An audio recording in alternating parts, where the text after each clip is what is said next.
Morning came slowly. Light filtered through her window in pale gold strips, painting the ceiling in stripes of honey and cream. Dust motes danced in the beams, floating lazy and unbothered by the violence of the night before. Deneen stirred from a sleep she didn't remember finding. She'd spent the night in the armchair across from the couch, jerking awake every hour to check his vitals, to make sure he was still breathing, to continue the treatment that blurred the lines between medicine and something more intimate. Her body ached, her eyes burned. Her chest felt tender in ways that had nothing to do with grief. Her eyes opened and found him already watching her. The early sun cut across his face, highlighting sharp cheekbones that could have been carved from marble. The shadow of stubble along his jaw darkened his already severe features. His eyes, clear now, focused, tracked her with an intensity that made her suddenly aware of her disheveled appearance, her undone hair, the shirt she'd hastily thrown back on some time before dawn. He looked better. Still pale, still wounded, still marked by the violence of the night before, but alive, alert, and watching her like she was the most interesting thing he'd ever seen. "Good morning." She pushed herself up from the chair, wincing at the protest in her back. "What's your name? And what's the plan?"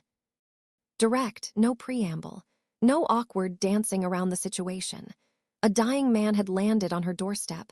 She'd spent the night keeping him alive through unconventional means, and now she needed answers. "Kai Park." His voice was stronger than it had been, though still rough at the edges. The accent was there, Korean she was certain now, but controlled, educated. The voice of someone used to giving orders, not receiving them. A pause. The silence stretched between them like a wire-pulled taut, humming with tension she didn't understand. "The plan depends on how much you want to live." She frowned, uncertainty tightening her chest, ribs contracting around her lungs. "That's not an answer." A faint shift at the corner of his mouth. Not quite a smile, something colder. Something that didn't reach his eyes but acknowledged her directness with what might have been respect, or amusement. With him, she couldn't tell. "I was poisoned by my own people." The words landed heavy, sinking into the air between them like stones dropped into deep water. Her stomach tightened, twisting into knots that had nothing to do with hunger. "What do you mean, your own people?" "Someone close." He pushed himself to sitting with visible effort, and she resisted the urge to help him. He didn't seem like a man who appreciated help he hadn't requested. "Close enough to know my routine, my security, my weaknesses." His gaze held hers, sharp as broken glass, calculating, dangerous. The kind of look that measured everything: exits, weapons, vulnerabilities, lies. They tried to make it look like an attack, a mugging gone wrong, perhaps, but the blade wasn't meant to kill me. A pause. The poison was. Deneen's pulse raced, blood rushing loud in her ears. Every word pulled her closer to a reality she wasn't ready to face. A world of betrayal and violence and men who killed each other in shadows. Why? Control. The word came out simple, clean, as if it explained everything. And maybe in his world it did. Silence fell heavy as wet earth between them. His body was still recovering. She could see the tension in his muscles, the way he held himself carefully against the pain, but his mind was clearly razor-sharp, already 3 steps ahead of wherever this conversation might go. And now. His eyes found hers again. "You're part of it." The words hung in the air, impossible to ignore. Her life, her choices, no longer fully her own. She wanted to argue.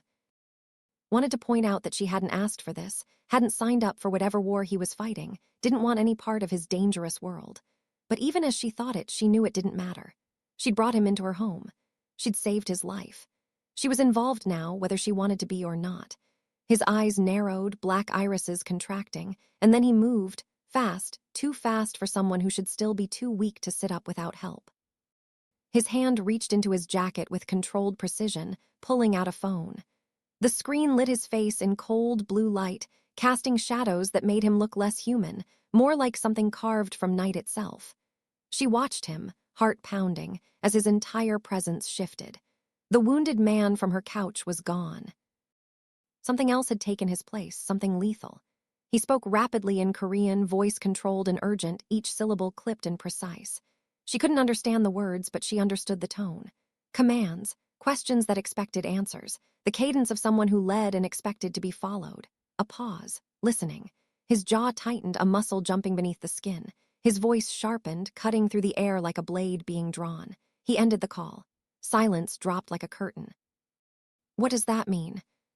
He looked at her, calm but absolute. The kind of calm that came before violence, that preceded decisions that couldn't be taken back. It means, if they know I'm here. A beat. The morning light suddenly felt too bright, too exposed. Her apartment, with its thin walls and flimsy locks, suddenly felt like a fishbowl. They're already on their way. Her breath hitched, catching in her throat like a hook. We leave before they get the chance. He stood, slower this time, but steady, his body finding its balance through what must have been significant pain. His movements were controlled despite the effort that flickered briefly across his face, there and gone in an instant. Deneen moved instinctively to help him. I'm fine. The words weren't harsh, just certain, but his hand lingered on her wrist a second longer than necessary, grounding, claiming, his thumb pressing against her pulse point, feeling the frantic beat beneath her skin, confirming she was real or marking her as his. She couldn't tell which. Minutes stretched tight, too quiet, too still. Even the birds outside seemed to hold their breath as if the whole world sensed what was coming. Then, distant engine rumble, deep and throaty, multiple vehicles, expensive machines purring through empty streets like predators on the hunt. Headlights cut across her window, twin beams slicing through the thin curtains and painting yellow stripes across the opposite wall. Right on time. They're here. The door opened without a knock. 6 men entered like smoke, silent, efficient, dangerous. They moved as a unit, flowing through her small apartment with the precision of water filling a container, covering angles, checking corners, securing the space in seconds. All in black. Tactical gear that absorbed light like it was designed to swallow visibility itself. Combat boots that barely whispered against her floor. Faces hard, eyes harder. Their attention went straight to Kai. Not a question, not hesitation. Authority recognized instantly, absolute as gravity. They didn't need to be told who was in charge. They knew. It radiated from him even wounded, even weakened, even standing in a stranger's apartment wearing a ruined suit and someone else's blood. One stepped forward, older than the others. Sharper. Salt and pepper hair cut military short, a scar running pale through one eyebrow like a frozen lightning strike. His presence was heavy without effort, the kind of weight that came from years of command and violence, from decisions made in seconds that ended lives. Lee, she knew his name before anyone spoke it, knew it the way you know a storm is coming before the thunder arrives. He spoke rapidly in Korean, tones serious, words clipped and urgent. His eyes flicked to the windows, the door, cataloging threats with practiced efficiency. Kai didn't look surprised, didn't even blink. He responded calmly, decisively, voice low and controlled. Every word a command wrapped in conversation. Lee answered with a single word, crisp and final. And then Lee's eyes shifted. To her, not curious, calculating, measuring, taking in everything. Her posture, tense, protective, chin lifted despite the fear. Her expression guarded but refusing to cower. Her proximity to Kai too close for a stranger, not close enough for a lover. Deciding what she was, asset or liability. Threat or tool, complication or resource, don't shrink, don't show fear. They can smell it like blood in water. The thought came unbidden, instinctive. Some deep survival mechanism recognizing predators when it saw them. Kai noticed her tension. Of course he did.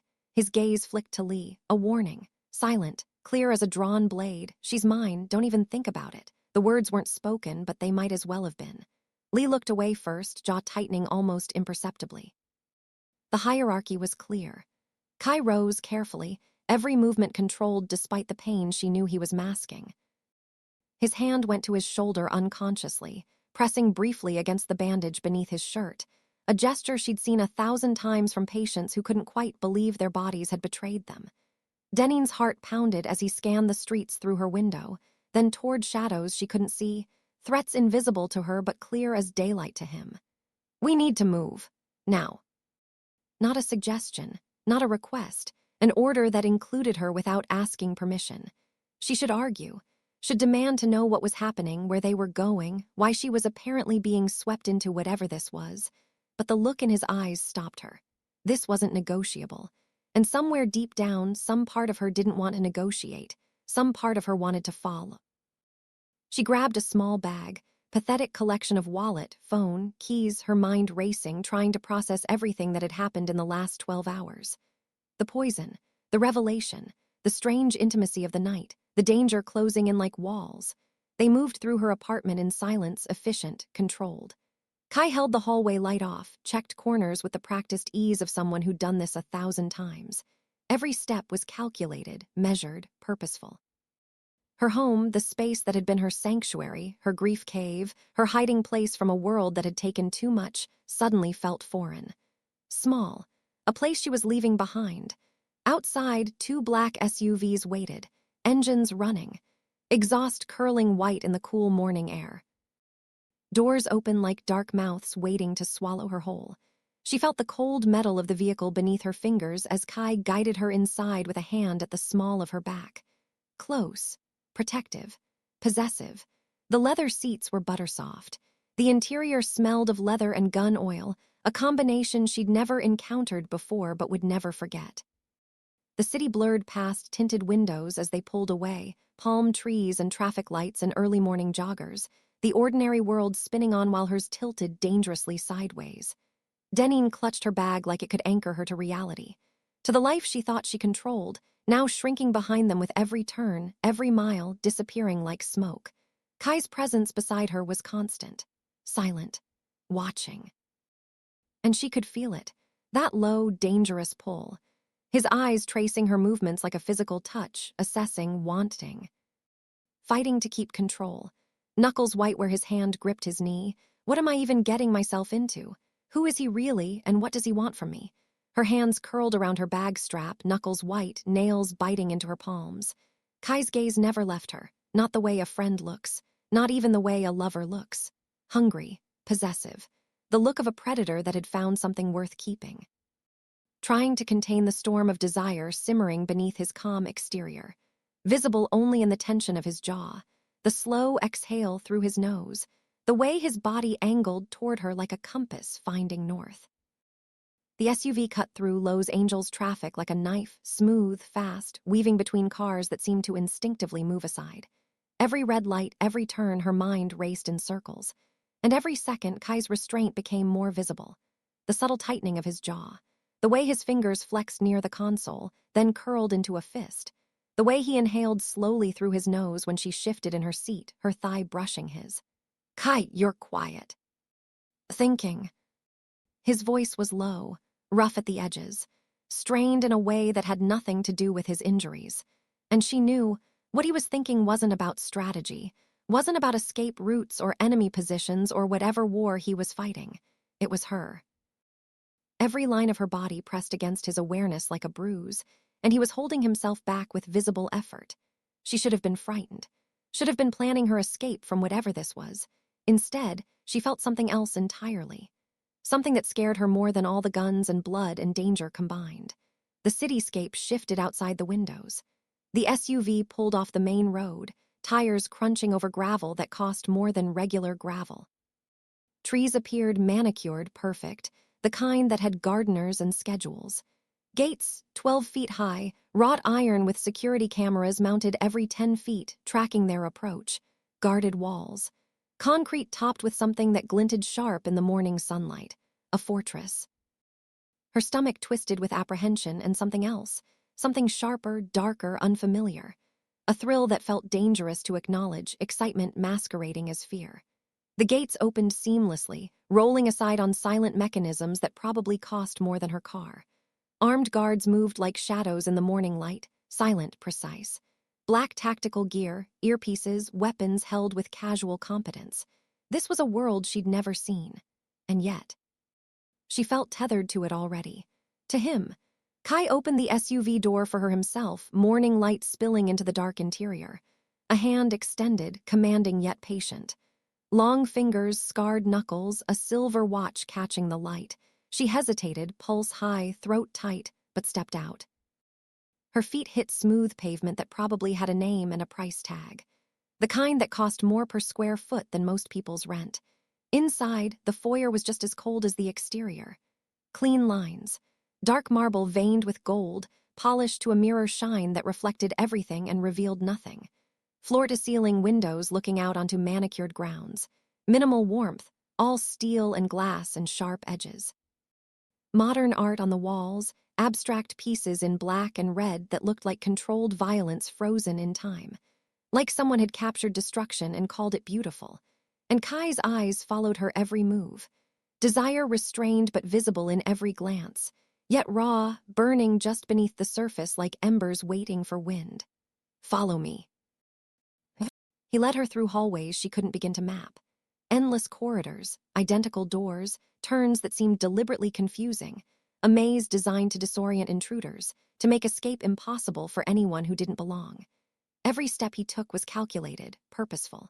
Every glance back at her was a tether pulling her closer, invisible threads wrapping tight around her ribs, around her will, around whatever remained of her independence. Finally, he stopped outside a large bedroom. The door was heavy wood, dark as coffee, handle polished brass worn smooth by years of use. Inside, dark, sleek, controlled. King bed with black silk sheets that caught the light like water.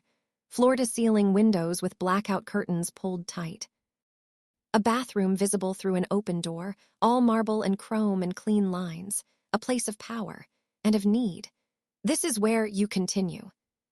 Her hands froze mid-movement, a subtle shiver running through her like electricity. The memory of last night rushing back of the warmth, of skin against skin, of the life she had given him flowing between them. And of the fire he ignited within her, something she hadn't felt since before, since grief took everything and left her hollow. "Kai." He stepped closer. The space between them charged instantly, crackling like the air before lightning. Every breath, every heartbeat. A forbidden intimacy that made her skin feel too tight, too hot, too aware. She could smell him, cedar and smoke and something darker, something that made her pulse jump. Something that made her want to lean closer instead of pulling away. "You stayed for me last night." His voice was low, barely above a whisper, but it filled the room, filled her. Her hands trembled just once before steadying. She leaned forward, offering herself again with shaking fingers pulling at her shirt. And he took it, carefully, reverently, like something sacred. Yet every inch of him was a silent warning, visible in the white-knuckled grip on the doorframe, the tension in his shoulders, the way his breathing had gone shallow. "I want more than this, and I'm fighting it. And I'm losing." Her pulse raced. His restraint, his desire, the dark promise in his gaze that this was temporary, that eventually the dam would break. It was almost unbearable. The tension thick enough to choke on. Is this okay?" "It's not just okay." His eyes dropped to her mouth, then lower, tracing the line of her throat, the curve of her collarbone, then back up, hungry, barely controlled. "It's necessary." Then the sound came, gunfire, distant, sharp cracks that shattered the morning quiet. Voices raised in alarm, boots pounding on marble. The intimate moment shattered like glass. Kai reacted instantly. Cold, controlled, lethal. Every soft line in his face hardened to steel. The lover or whatever he was becoming disappeared, replaced by something dangerous, something that moved with killing precision. And before she could move, he stepped in front of her, his body a wall between her and the door. Between her and everything. "You stay behind me." His voice was ice and iron. "Always." A pause. "No one touches what's mine." What's mine? The words should have frightened her. Should have made her push back, assert her independence, remind him she wasn't property to be claimed. Instead, something deep in her chest, something she'd thought died with her daughter, sparked back to life. The mansion erupted into chaos. Glass shattered somewhere distant, the crash echoing through endless halls. Footsteps pounding, dozens of them. Shouts echoing in Korean and English, orders barked with military precision. But through it all, his gaze never left her. Protective, possessive, consuming. And in that moment she understood fully, she was his. And no one would take what was his. The first gunshot shattered whatever fragile calm remained. The sound was impossibly loud, echoing off marble and glass. Then another, closer, close enough to feel the percussion in her chest. Kai. But he was already moving, faster than he should have been, faster than someone stabbed and poisoned had any right to be, stronger, fueled by adrenaline and something deeper, something protective, something possessive. Stay with me. His hand wrapped around hers, firm, unyielding, warm and solid and real, and pulled her toward the back of the room. Another explosion echoed through the house. Closer, making the windows rattle in their frames. Glass shattered in a distant room, tinkling like deadly rain. Men shouted. Orders and warnings and screams cut short. Over comms crackling with static. They're breaching the east side. Kai didn't hesitate.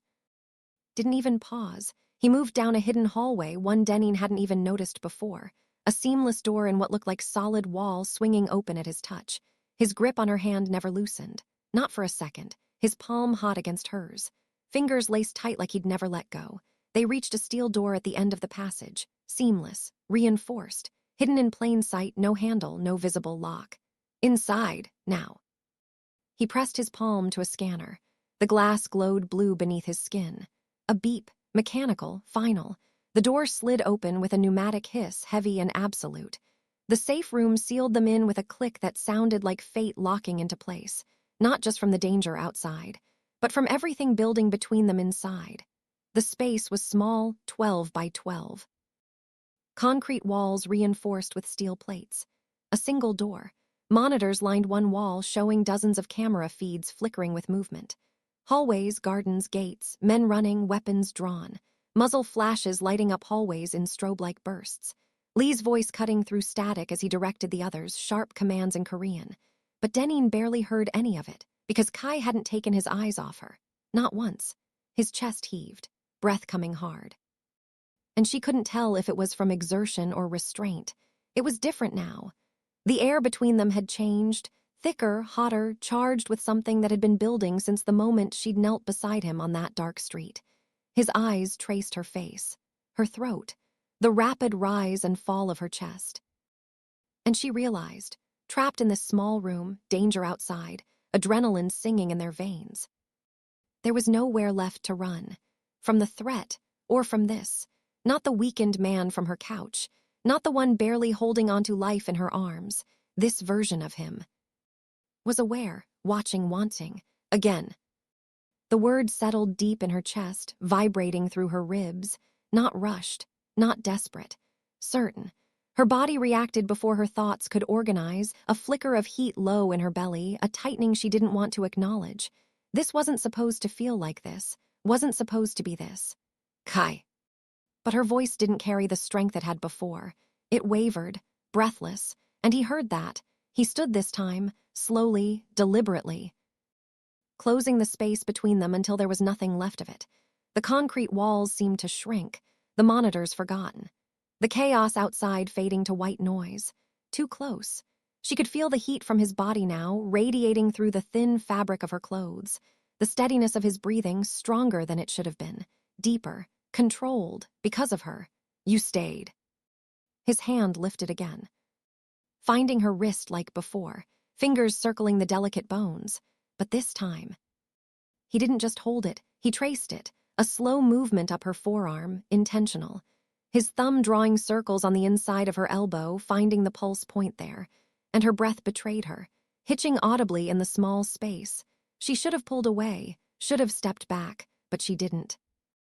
Instead, she closed the distance herself, just enough to feel it. The heat, the want, the invisible pull that had been there since the beginning. The moment shifted, not survival anymore, something else, something inevitable. Her hands moved to her shirt slower this time, not rushed, not clinical, aware, feeling his eyes track every movement, every inch of skin revealed. She turned slightly, steadying herself against the cool concrete wall, like she was bracing for something she didn't fully understand. And when he reached for her this time, it wasn't weak, it was controlled, grounded, certain of what he was taking and what she was giving. Her breath caught again. Not from surprise, from the way it felt different now, slower, deeper. Charged with something neither of them said out loud but both understood. The outside world disappeared completely. Gunfire muffled by steel and concrete, voices distant and meaningless, threats. All of it faded into nothing. all that existed, was the pull between them, the way her body responded despite her resistance, the way his control never slipped, only deepened. Her fingers found him unsteady at first, trembling slightly, then certain. His hands moved slowly over her curves, palms warm and rough as if he were taking his time to memorize every inch of her. The dip of her waist, the curve of her hip, the soft skin of her inner thigh. So beautiful. The words came low, reverent, filled with awe that made her chest tighten. The look in his eyes deepened, darkened with something she could no longer ignore. Want, need, possession. Her fingers moved with more certainty now, following instinct instead of thought, tracing the hard lines of his chest, feeling his heart pound beneath her palm. He watched her for a moment before guiding her closer, attention returning fully to her as he moved with deliberate care. Nothing rushed, nothing careless. Every movement felt chosen. She felt the shift in the air between them as he pulled her into a kiss, slower this time, deeper, filled with everything left unsaid. Not just need, not just survival, something heavier, something binding. His tongue traced her lower lip before claiming her mouth completely, swallowing the small sound she made. And when he moved over her, settling between her legs, it wasn't rushed. It was intentional, like they both understood this moment had been waiting for them all along. The concrete floor was cold beneath her back, but his body was furnace hot above her, blocking out everything else. His gaze held hers, steady, intense, pupils blown wide. Not admiration, assessment. He needed to know she was his, and that she chose to be. Her fingers trembled slightly as they moved between them, hesitant at first, brushing against heated skin. Then more certain, he watched every movement, every shift in her breath, every flutter of her eyelashes. His hand covered hers, guiding, not forcing, drawing her closer, showing her what he wanted. The world beyond the steel walls didn't exist anymore. No gunfire. No danger, just this, just them. When his hand moved along her back, easing fabric away with agonizing slowness, it wasn't rushed. It was careful, intentional, reverent. He pulled her into another kiss, deeper now, consuming, stealing the air from her lungs, not desperate, consuming, she felt it. The intensity behind it, everything he was, everything he carried, binding into this moment. When he lowered her back onto the floor, there was no urgency, only certainty. A quiet declaration she felt more than heard. Mine. And when he settled between her legs, skin against skin, heat against heat. They both stilled, just for a moment where she saw past everything. Past the danger, past the violence, past the careful control, to the man beneath it, her breath caught, lungs seizing. Her body tensing at the closeness. The vulnerability, the intimacy of it, he didn't move. His forehead resting against hers, breath mingling, noses nearly touching. His hand steady at her side, thumb drawing small circles on her hip, grounding her, giving her time, letting her choose, but also watching, measuring. Look at me. She did, eyes opening to meet his, and in his eyes. She found something unexpected. Not just possession, not just control, restraint, and acknowledgement. She wasn't just a lifeline, she was part of him now. Slowly. The tension in her body softened, melted into something deeper, warmer, something that whispered without words. Yes, when he finally moved, it was with care that bordered on worship. Measured, every moment deliberate, every inch intentional. Their rhythm built gradually, unspoken, instinctive. Two bodies learning each other without words. She clung to him, fingers digging into his shoulders, breath uneven, heartbeat racing as the intensity grew layer by layer until it overwhelmed her completely. Kai. Her voice broke against him as she held on, waves crashing over her. Everything she had been carrying, grief, loss, fear, loneliness, pouring into this moment, finding release in his arms, and he followed, breath stuttering, a low sound leaving him as he held her tighter, firm, grounding, unwilling to let her slip away. Deneen. Her name on his lips sounded like a vow. Afterward. Neither of them moved, not because they had to, because they wanted to, for the first time in months. The world outside didn't exist. They stayed tangled together on the cold concrete floor, his body shielding hers from the chill. The quiet hum of the safe room surrounding them, the monitors still flickering with images they ignored. The world still turning, still dangerous, but something had shifted.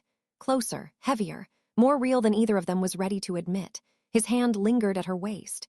Fingers splayed possessively across her skin, not just comfort. A claim, a reminder, a test, because for him. This wasn't just connection, it was attachment. Possessive, relentless, and attachment. For a man like him. Always came with consequences. She felt it in the way he held her. The way his eyes tracked her even now, and despite everything. She wanted it, even if it terrified her. Outside, war pressed against the walls of the mansion. Inside, something just as powerful took hold. Not chaos, control.